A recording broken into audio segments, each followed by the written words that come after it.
Assalamualaikum warahmatullahi wabarakatuh. Perkenalkan kami dari kelompok 7 ini mempresentasikan hasil kerja kelompok kami yang berjudul tentang fase diam HPTLC, LC, dan GC. Next. Berikut anggota kelompok kami yaitu terdiri dari Mina Safia, Nabila Syifa, Hanifah Melisa Ramadhani, Putri Salsabila, dan Muhammad Abdul Faiz. Next. Next. Baik, pertama pengertian fase diam.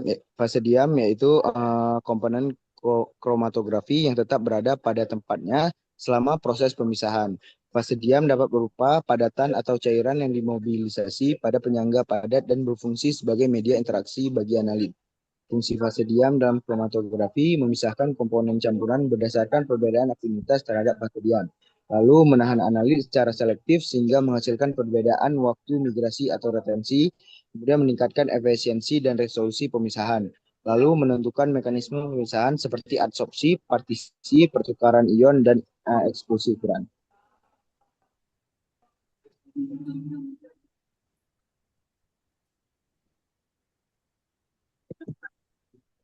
Prinsip interaksi fase diam dan analit prinsip pemisahan. Yang pertama itu ada prinsip pemisahan, di mana pemisahan terjadi karena adanya perbedaan kekuatan interaksi analit dengan adanya fase diam dan fase gerak. Analit yang berinteraksi lebih kuat dengan fase diam akan tertahan lebih lama, sedangkan analit yang berinteraksi lebih lemah akan bergerak lebih cepat bersama dengan fase geraknya. Kemudian yang kedua ada expected outcomes. Yang pertama itu ada interaksi lemah, kemudian mengalami retensi pendek, dan elusinya lebih cepat. Yang kedua, interaksi kuat akan mengalami retensi panjang dan elusinya menjadi lebih lambat. Yang ketiga, contoh fase diam diantaranya itu ada silika gel, alumina, resin penukar ion, dan C18 atau HPLC. Next. Fase diam pada TLC. Yang pertama, kita harus mengetahui terlebih dahulu pengertian dari fase diam itu sendiri. Fase diam berupa lapisan tipis absorben yang dilapiskan pada plat kaca, aluminium, atau plastik. Berfungsi sebagai media tempat terjadinya pemisahan senyawa. Kemudian ada jenis-jenis fase diam yang ada. Yang pertama ada silika gel, SiO2 yang paling umum digunakan. Kemudian ada alumina Al2, Ai2O3. Kemudian ada selulosa. Karakteristik dari fase diam ini, yang pertama itu dia bersifat polar, mengandung gugus silanol, SiOH memiliki luas permukaan besar sehingga daya absorpsinya itu tinggi. Fungsi dari fase diam itu, yang pertama untuk mengabsorpsi molekul analit, yang kedua untuk memisahkan komponen campuran berdasarkan perbedaan polaritasnya.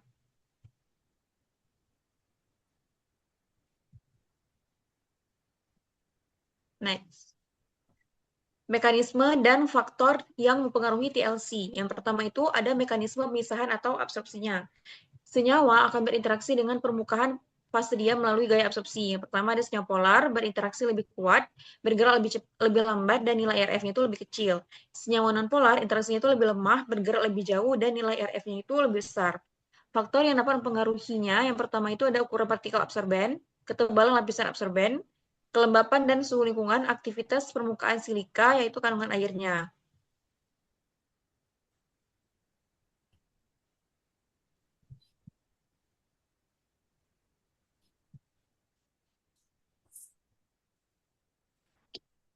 Oke, seperti yang sudah dijelaskan sebelumnya mengenai fase diam pada TLC, sebenarnya konsepnya itu konsep fase diam pada HPTLC ini tidak jauh berbeda dengan TLC konvensional. Keduanya ini sama-sama menggunakan fase diam sebagai media pemisahan senyawa berdasarkan perbedaan interaksi dengan fase geraknya. Tetapi pada HPTLC ini ada beberapa pengembangan. Selanjutnya saya akan menjelaskan lebih lanjut mengenai HPTLC. Nah, jadi fase diam pada HPTLC ini merupakan lapisan adsorben yang dilapiskan pada pelat, di mana pelatnya itu bisa terbuat dari kaca, aluminium, ataupun plastik. Fase diam ini tuh berfungsi sebagai media untuk memisahkan komponen-komponen dalam sampel berdasarkan perbedaan interaksi antara senyawa dengan permukaan si adsorbennya. Prinsip kerjanya, dia tuh pemisahannya terjadi karena setiap senyawa kan memiliki afinitas ataupun tingkat ketertarikan yang berbeda terhadap fase diam dan juga fase gerak. Nah, senyawa yang berinteraksi lebih kuat dengan fase diam akan tertahan lebih lama sehingga bergeraknya itu akan jadi lebih lambat. Sebaliknya, senyawa yang interaksinya lebih lemah dengan lebih lemah, dia itu akan lebih mudah terbawa oleh fase gerak dan bergerak lebih jauh. Nah, perbedaan jarak migrasi itulah yang kemudian menghasilkan nilai RF yang berbeda untuk setiap komponennya. Sehingga senyawa dalam campuran itu dapat dipisahkan dan juga dapat diidentifikasi. Next. Nah, ada karakteristik utama dari fase diam dari HPTLC yang membedakannya dengan KLT konvensional. Jadi pertama, ukuran partikelnya itu lebih kecil dan juga seragam, yaitu sekitar 57 mikrometer. Kemudian ukuran partikel yang kecil inilah yang memungkinkan proses pemisahan berlangsung yang lebih efisien. Kemudian yang kedua, ketebalan lapisannya berkisar 100 sampai 200 mikrometer. Selain itu, fase diamnya juga memiliki luas permukaan yang tinggi sehingga kontak antara analit dengan adsorben jadi lebih besar. Kemudian dia juga dapat memberikan efisiensi dan juga resolusi pemisahan yang lebih baik dibandingkan dengan TLC konvensional. Nah, karakteristik itulah yang menyebabkan HPTLC itu mempunyai efisiensi dan juga resolusi pemisahan yang lebih baik. Nah, keunggulannya itu ada analisis yang lebih cepat, sensitivitas yang lebih tinggi, reproduksibilitas yang lebih baik, kemudian hasil pemisahannya juga lebih akurat. Next. Nah, berdasarkan pemilihan mekanisme pemisahannya, fase diam pada HPTLC juga dapat dibedakan menjadi beberapa jenis.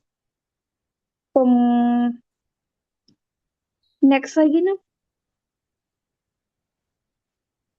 Nah, ada beberapa jenis. Ada berdasarkan fase adsorpsi, dia itu bersifat polar, dia itu memisahkan senyawa berdasarkan kekuatan adsorpsi, di mana contohnya adalah silika gel 60F254 dan alumina. Kemudian yang kedua ada fase partisi, dia itu pemisahannya berdasarkan distribusi antara zat antara dua fase, contohnya selulosa. Kemudian ada fase terikat atau bond phase, dia tuh permukaan silika dimodifikasi dengan gugus tertentu, contohnya kayak RP18, C18, dan lain sebagainya. Terus ada fase penukar ion yang memisahkan berdasarkan muatan ion. Contohnya kayak DEAE selulosa dan CM selulosa. Bisa dilihat gambarnya contoh silika gel 60F254 dan juga yang sudah dilapisi pada plat. Ini adalah salah satu fase diam yang paling sering digunakan. Oke. Next. Oke, baik. Selain fase diam pada HPTLC yang berperan dalam pemisahan senyawa berdasarkan interaksi analit dengan permukaan adsorben, konsep fase diam juga digunakan pada kromatografi gas atau gas kromatografi. Namun, bentuk dan mekanisme interaksinya berbeda karena fase gerak yang digunakan berupa gas. Nah, pada kromatografi gas, fase diam merupakan material yang terdapat di dalam kolom dan berfungsi sebagai media interaksi antara analit dengan fase diam selama proses pemisahan berlangsung. Pemisahan terjadi karena setiap senyawa memiliki afinitas yang berbeda terhadap fase diam dan fase gerak berupa gas pembawa. Nah, analit yang memiliki interaksi lebih kuat dengan fase diam akan tertahan lebih lama di dalam kolom, sehingga memiliki waktu retensi yang lebih panjang. Sebaliknya, analit yang interaksinya lebih lemah akan lebih cepat keluar dari kolom. Nah, fase diam ini memiliki beberapa fungsi penting, yaitu menentukan selektivitas pemisahan, mengontrol waktu retensi analit, meningkatkan resolusi kromatogram sehingga puncak-puncak lebih terpisah dengan baik, serta membantu proses identifikasi senyawa dalam suatu campuran. Nah, berdasarkan bentuk fase diamnya, kromatografi gas dibedakan menjadi dua jenis, yaitu gas solid kromatografi atau GSC dan gas liquid kromatografi atau GLC. Nah, pada GSC, fase diam berupa adsorben padat seperti silika gel, alumina, dan molekular sieve. Mekanisme pemisahannya berdasarkan adsorpsi, yaitu penempelan molekul analit pada permukaan padatan. Oleh karena itu, GSC umumnya digunakan untuk analisis gas permanen dan hidrokarbon ringan. Sementara itu, pada GLC, fase diam berupa cairan non-volatil yang dilapiskan pada permukaan kolom. Pemisahan terjadi berdasarkan mekanisme partisi antara fase gas dan fase cair, karena memberikan efisiensi pemisahan yang lebih baik. GLC merupakan jenis yang paling banyak digunakan dalam kromatografi gas modern. Nah, pada slide ini pula ditunjukkan klasifikasi fase diam berdasarkan tingkat polaritasnya, yaitu nonpolar, semipolar, dan polar. Fase diam nonpolar seperti polydimethylsiloxane atau PDMS umumnya digunakan untuk memisahkan senyawa berdasarkan titik didih dan banyak diaplikasikan pada analisis hidrokarbon serta minyak siri. Fase diam semipolar seperti penylmethyl polisiloxane memiliki selektivitas yang baik terhadap senyawa aromatik sehingga sering digunakan dalam analisis pestisida dan obat. Sedangkan fase diam polar seperti polyethylene glycol atau PEG mampu berinteraksi melalui gaya dipol dan ikatan hidrogen sehingga cocok digunakan untuk analisis alkohol, ester, dan asam organik. Nah, agar dapat digunakan secara optimal, fase diam itu harus memenuhi beberapa persyaratan, yaitu stabil pada suhu tinggi, tidak mudah menguap, inert terhadap analit, tidak bereaksi dengan fase gerak, dan mampu memberikan resolusi pemisahan yang baik. Nah, setelah mengetahui jenis dan klasifikasi fase diam, langkah berikutnya adalah memilih fase diam yang sesuai dengan karakteristik analit. Prinsip yang paling umum digunakan adalah like dissolves like, yang berarti fase diam dipilih berdasarkan kesamaan polaritas dengan analit. Analit nonpolar cenderung berinteraksi lebih baik dengan fase diam nonpolar, sedangkan analit polar akan lebih kuat berinteraksi dengan fase diam polar. Dengan pemilihan fase diam yang tepat, proses pemisahan menjadi lebih efektif, puncak kromatogram lebih terpisah dengan baik, dan identifikasi senyawa dapat dilakukan lebih akurat. Oleh karena itu, pemisahan fase diam merupakan salah satu faktor penting yang menentukan keberhasilan analisis menggunakan kromatografi gas. Nah, selanjutnya ada perbandingan fase diam TLC, HPTLC, dan GC. Nah, di sini parameternya ada bentuk fase diamnya, mekanisme pemisahan, resolusi, jenis sampel, hasil analisis, dan aplikasi utama. Nah, pada TLC, bentuk fase diam itu lapisannya absorben, sedangkan pada HPTLC, lapisan absorben dengan partikel lebih kecil dan seragam, sedangkan pada GC, cairan non-volatil atau absorben dalam kolom. Sedangkan mekanisme permisahan, kalau pada TLC terjadi absorpsi, pada HPTLC terjadi absorpsi partisi dengan efisiensi yang lebih tinggi, sedangkan pada GC partisipasi atau absorpsi. Resolusi pada TLC sedang, pada HPTLC tinggi, pada GC sangat tinggi. Nah, pada jenis sampel, kalau untuk TLC senyawanya non-volatil, sedangkan HPTLC senyawa non-volatil dan campuran kompleks. Dan pada GC senyawa volatil dan semi-volatil. Nah, hasil analisis, kalau berdasar hasil analisis pada TLC itu nilai RF, kalau pada HPTLC nilai RF dengan akurasi yang lebih baik daripada TLC, terus selanjutnya kalau pada GC waktu retensi atau RT. Nah, aplikasi utamanya pada TLC identifikasi sederhana, HPTLC quality control dan analisis kuantitatif, terus pada GC analisis senyawa volatil. Next.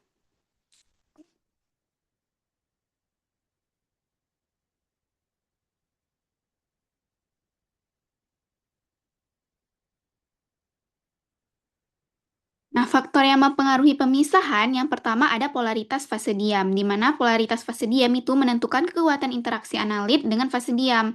Analit dengan polaritas yang sesuai dan memiliki retensi yang lebih besar. Nah, yang kedua ukuran partikel TLC atau pada TLC dan HPTLC. Nah, partikel yang lebih kecil meningkatkan luas permukaan kontak. Nah, resolusi dan sensitivitas pemisahan menjadi lebih baik. Selanjutnya yang ketiga ada suhu kolam pada GC. Nah, dia sangat mempengaruhi volatilitas analit dan waktu retensi. Suhu yang tepat meningkatkan efisiensi pemisahan. Yang keempat ada komposisi fase gerak. Komposisi fase gerak menentukan kecepatan migrasi analit dan berpengaruh terhadap selektivitas pemisahan. Next. Nah, berikut adalah salah satu aplikasi jurnal farmasi mengenai HPTLC. Nah, dalam studi ini fase diam digunakan pada High Performance Thin Layer Chromatography atau HPTLC adalah plat silika gel yang memiliki sifat polaritas untuk memisahkan komponen dalam sediaan herbal kompleks seperti Sanwuginopis. Fase diam ini berfungsi memisahkan berbagai senyawa aktif seperti alkaloid, flavonoid, dan saponin. Berdasarkan perbedaan kepolarannya sehingga menghasilkan profil kromatogram karakteristik yang spesifik untuk setiap sampel. Alat HPTLC digunakan untuk evaluasi kualitas sediaan herbal dengan menganalisis multiwarna noda yang dapat diamati secara visual sebelum dan setelah derivatisasi. Nah, hasil pemisahan kemudian dianalisis dengan metode chemometrik untuk mengelompokkan sampel berdasarkan kemiripan profilnya, sehingga dapat membedakan sediaan asli dari yang palsu atau berkualitas rendah. Dengan demikian, HPTLC berbasis efikasi ini menawarkan strategi yang cepat, visual, dan andal untuk kontrol kualitas rutin sediaan herbal kompleks di industri. Next. Nah, berikut adalah aplikasi farmasi menggunakan TLC. Nah, pada artikel ini fase diam yang digunakan pada TLC dan HPTLC. Nah, umumnya adalah gel yang bersifat polar, berfungsi memisahkan berbagai senyawa botanikal seperti alkaloid, flavonoid, dan asam fenolat berdasarkan perbedaan kepolarannya. Alat TLC dan HPTLC yang digunakan berguna untuk screening bahan alam secara cepat, sederhana, dan visual tanpa perlu alat yang mahal. Dengan fase diam ini, peneliti dapat melihat profil sidik jari atau fingerprint komponen dari ekstrak tumbuhan, baik dalam kondisi standar maupun tanpa hipnasi dengan teknik lain. Keunggulan utama TLC dalam konteks ini adalah kemampuan untuk identifikasi, uji kemurnian, dan kontrol kualitas botanikal secara stimulan untuk banyak sampel. Oleh karena itu, TLC menjadi teknik yang berguna dan tak tergantikan dalam screening rutin bahan alam di laboratorium. Selanjutnya, ada aplikasi farmasi menggunakan gizi. Nah, dalam gizi yang digunakan untuk analisis minyak atsiri, pada artikel tersebut, fase diam ditempatkan di dalam kolom kapiler yang berfungsi sebagai pemisah komponen volatil. Fase diam yang umum digunakan adalah polisilosan nonpolar hingga polar atau polietilen glikol polar, serta terbaru adalah cairan ionik yang memberikan selektivitas unik untuk memisahkan pasangan kritis senyawa dalam minyak atsiri. Alat gizi berguna untuk memisahkan, mengidentifikasi, mengukur kadar komponen volatil seperti monoterpen, sesquiterpen, dan senyawa oksigenat dalam minyak atsiri. Dengan bantuan detektor, gizi mampu menghasilkan profil kromatogram yang menjadi sidik jari untuk kontrol kualitas dan autentikasi minyak atsiri. Keunggulan gizi meliputi resolusi yang tinggi, kecepatan analisis, dan kemampuan menangani sampel kompleks secara rutin di laboratorium.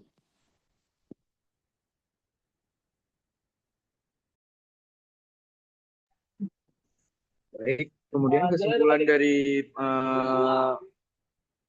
judul kami yaitu TLC merupakan metode kromatografi yang sederhana, cepat, dan ekonomis untuk identifikasi awal senyawa. Lalu untuk HPTLC memiliki efisiensi, sensitivitas, dan reproduksibilitas yang lebih tinggi dibandingkan TLC, sehingga banyak digunakan dalam quality control produk farmasi dan herbal. GC merupakan metode terbaik untuk analisis senyawa volatil dan semi volatil dengan resolusi pemisahan yang sangat tinggi.